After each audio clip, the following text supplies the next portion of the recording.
I get it. Not everybody is as passionate about weight as the other person. If you're the type of person that counts grams and you know if you're that person or not, I'll show you one place I've found where some weight can be saved, and we'll see if it's worthwhile in the end. On this channel, we look at the weight on our grown-up toys.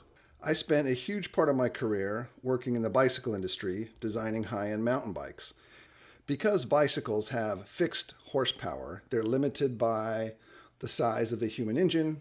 You can't just add more horsepower to move a heavier vehicle. So one focus on bicycles, or all human-powered vehicles, is to reduce weight. Here, for example, is a forged aluminum part off of a downhill mountain bike. And we got to the point where if I could redesign this to save 3 grams, the company would be willing to retool this part to save that 3 grams. So I really learned and became fine-tuned to looking for weight-saving opportunities all over the place. So back to crawlers. This is a typical ready-to-run tie rod for your steering. And the most common ones that come out of the box ready to run are 1/4-inch diameter stainless steel. They're super strong, fairly inexpensive, but they're also really heavy and probably overkill. So if you're building a custom crawler or you want to upgrade, you're probably going to upgrade to titanium.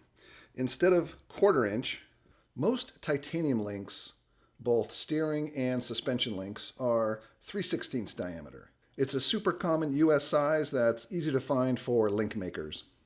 Titanium is half the weight of steel. Also, the diameter is so much smaller that you save weight just by having less material. My 2 favorite places to get links, whether they're steering links or suspension links, is Hardcore RC, which is a one-man show run by Lance Valente, or Valent. I'm not sure how you pronounce it. I've only seen it spelled.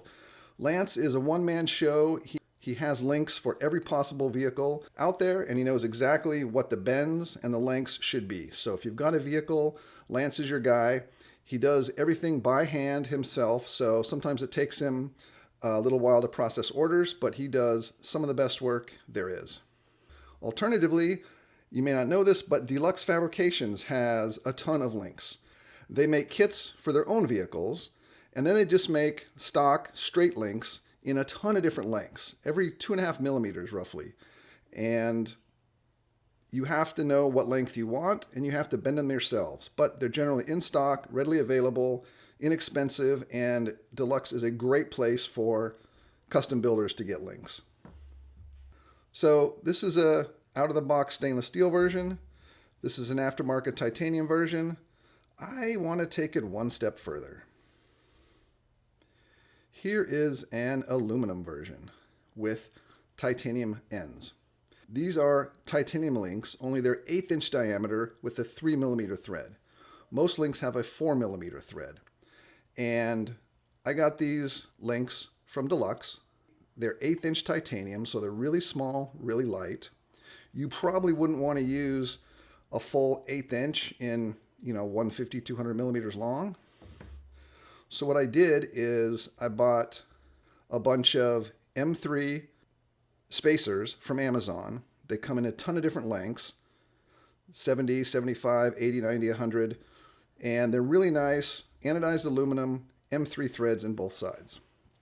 Once you know what length you want, you buy the longest possible aluminum center spacer, and then you buy the shortest possible titanium links. I'm going to Loctite that in with probably some blue Loctite, because red Loctite would be a little too permanent. I do have a video on selecting the right Loctites if you're interested.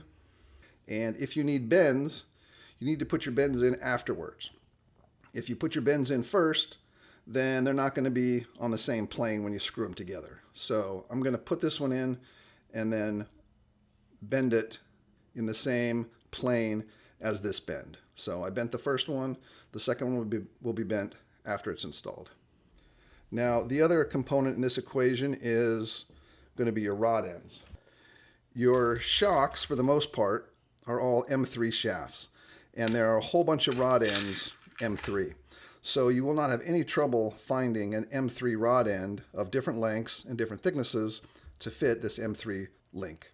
For this application, my favorite M3 rod ends are these SSD rod ends, because if you take a look at them, the thickness is the same as your more common M4 rod ends, and the diameter is about the same. The only difference is it's got an M3 hole instead of an M4 hole.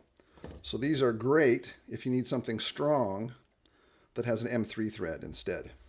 So I'll probably use these on a big steering link like this. Titanium is 1/2 the weight of steel, and aluminum is 1/3 the weight of steel. And these aluminum spacers are hollow on the inside, so this makes for a very light center section. I also don't mind that these end sections are smaller diameter and that the rod ends might be a little bit weaker at the threads. I don't mind having a weak spot or a fuse, something that will bend or break in a crash.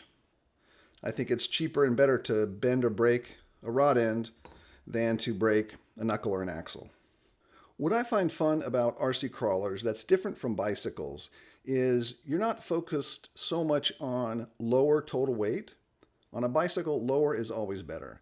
On a crawler, lower is better to a certain extent, but more importantly, you want to balance your weight, fore and aft, side to side.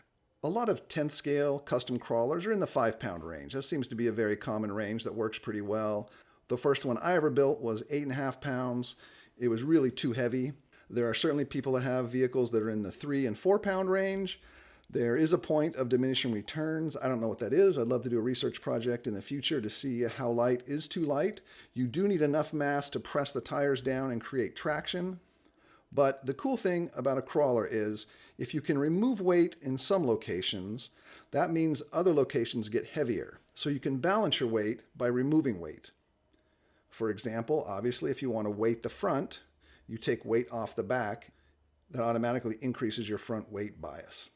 So my tuning approaches aren't necessarily focused on lower total weight, but lowering weight in the correct places to get the right balance.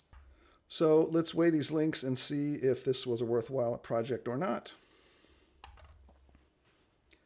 1/4 inch stainless steel, 36 grams.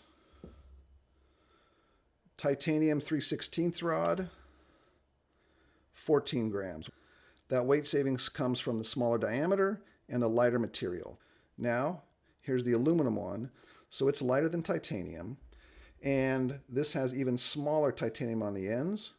Also, this is hollow aluminum. It's drilled all the way through. So this should be pretty light, but let's see if it's worthwhile. 9 grams. So that's a savings of 5 grams over the titanium one.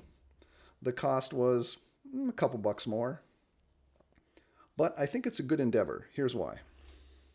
If you're running rear steer, this link is hanging off the back of your vehicle. It's in just about the worst possible location. You want to move weight forward, not backwards. And this hanging off the back, not only does it reduce your clearance when you're going up something super steep, my rear steering link is always scratched up, but it's also hanging off the back, not helping anything. So if you can make this lighter, that shifts weight automatically to the front. So I think it's a great candidate if you're running rear steer to go with a super light link like this. On the contrary, in the front, if you're running a super heavy one, that's in a great location on the front. It's very far forward. It's not necessarily the lowest weight in the front, but it's not a bad place to have weight. But personally, I like to sink my weight lower, so I run titanium rods in the front, and I may test out this ultralight version in the front. Because not only am I concerned about the fore-aft weight bias, but the most important one is the up and down weight bias. And I do have a video that explains why weight down is more important than weight forward. So in this case, if I can take weight from this rod and move it down, like into this weight hanger space, that's better weight placement than up here. And again, I don't want to increase my total overall weight, so if I can take a heavy rod here, replace it with something lighter, and move that weight down lower into the wheels, That is, again, is a better placement of that weight. My next generation project is to see if I can put the steering tie rod in front of the axle instead of in the rear. Why? Because there's no reason it should be in the rear except that it's a lazy carryover from the front axle. It should be in the front where it's protected, where it's more forward, where there's more clearance off the back, and the weight is in the front. So I'm going to see if I can flip these knuckles forward and snake a tie rod through here. And I'll let you know how it goes.